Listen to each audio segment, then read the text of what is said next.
E aí, pessoal? Hoje a gente vai viajar no tempo, direto para o Brasil do século XIX. Uma época de grandes mudanças, tanto aqui quanto lá na Europa. Imaginem só, a Revolução Industrial a todo vapor no velho continente, enquanto aqui nas Américas, vários países, incluindo o Brasil, lutavam pela independência. Em 1822, finalmente nos livramos de Portugal, mas a luta por uma identidade nacional estava só começando. Tínhamos a riqueza da agricultura, o café bombando, mas também carregávamos a ferida da escravidão, herança amarga da colonização. No meio dessa panela de pressão, um jovem imperador assumiu o trono, Dom Pedro II.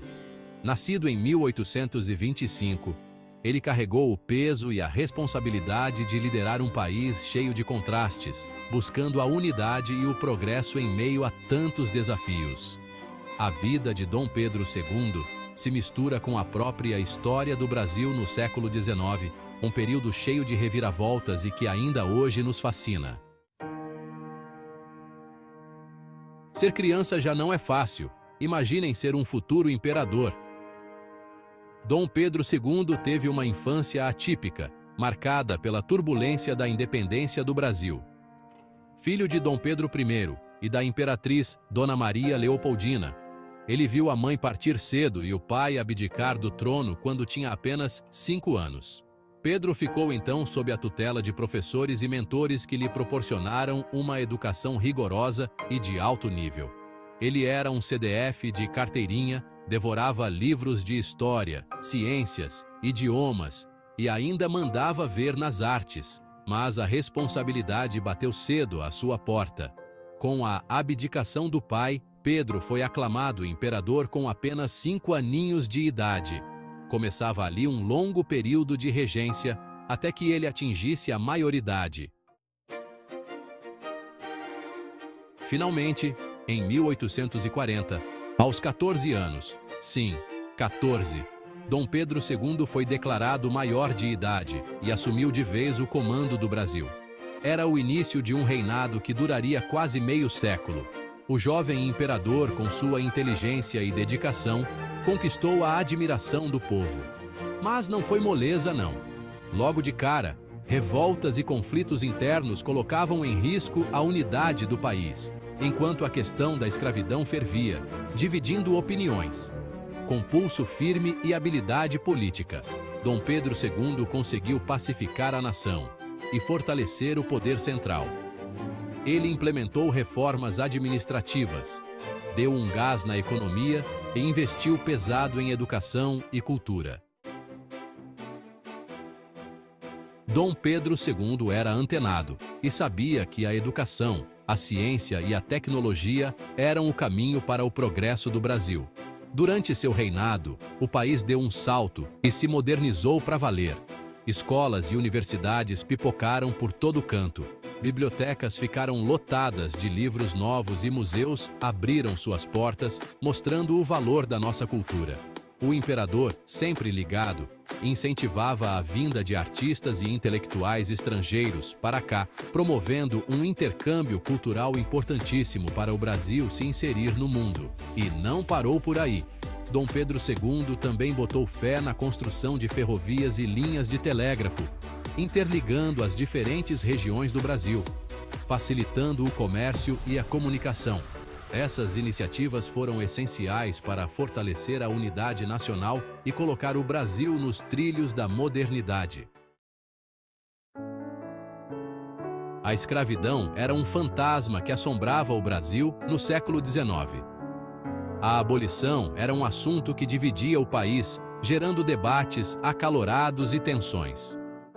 Dom Pedro II, desde cedo, se posicionou contra esse sistema cruel, considerando-o uma mancha na nossa história.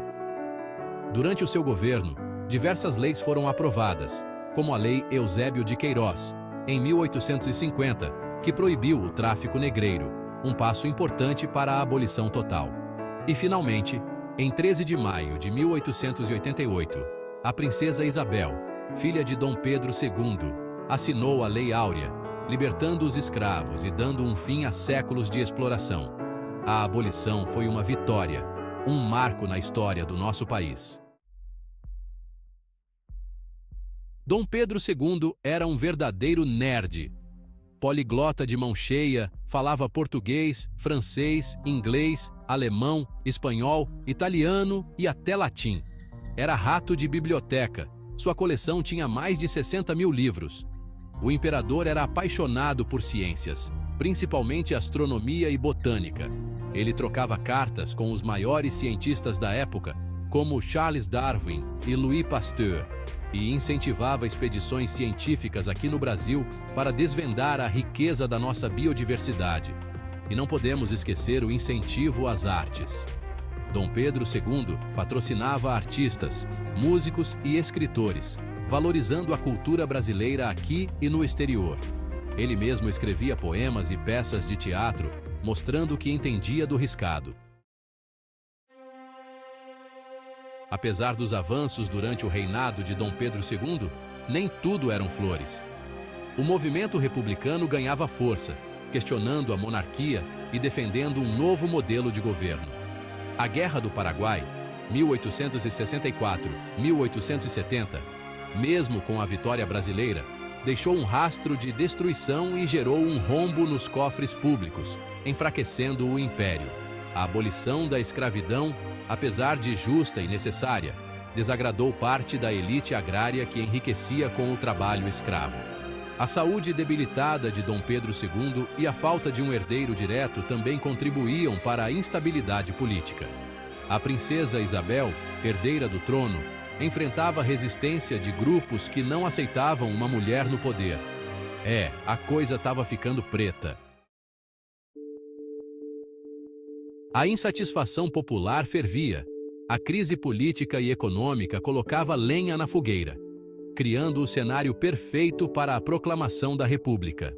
Em 15 de novembro de 1889, um golpe militar liderado pelo Marechal Deodoro da Fonseca depôs Dom Pedro II, instaurando a República no Brasil. O imperador, já cansado e doente, não resistiu. Ele e sua família foram obrigados a partir para o exílio na Europa, encerrando o capítulo da monarquia no Brasil. A proclamação da República marcou o fim de uma era e o início de um novo capítulo na nossa história. A monarquia, que governou por quase 7 décadas, dava lugar a um novo regime político. Dom Pedro II governou o Brasil por quase 50 anos, deixando um legado complexo e cheio de nuances. Ele é lembrado como um governante culto, pacifista, modernizador, que lutou pela unidade nacional, pelo fim da escravidão e pelo desenvolvimento do país. Durante seu reinado, o Brasil viveu um período de paz interna, consolidou suas fronteiras e se modernizou em diversas áreas. A abolição da escravidão, apesar de tardia, foi um passo fundamental para a construção de um país mais justo. No entanto, Dom Pedro II também foi criticado por sua postura centralizadora, por vezes autoritária, e por não ter conseguido evitar a crise que culminou com a queda da monarquia. Seu reinado, apesar de glorioso, também foi marcado por contradições. Dom Pedro II foi, sem dúvida, uma figura central na história do Brasil, um personagem intrigante que dividiu opiniões e deixou sua marca. Seu legado, assim como o de todo grande líder, é constantemente debatido e reinterpretado. Ele foi um homem à frente de seu tempo, um intelectual que sonhava com um Brasil moderno e inserido no cenário internacional. Seu amor pela cultura, pela ciência e pela educação ecoa até hoje. Mas também precisamos lembrar que Dom Pedro II era um homem de seu tempo, um imperador que governou em um período de intensas transformações. Entender sua trajetória e seu reinado é essencial para compreendermos a história do Brasil e os desafios que enfrentamos na busca por nossa identidade. E aí, o que você achou da história de Dom Pedro II? Deixe seu comentário.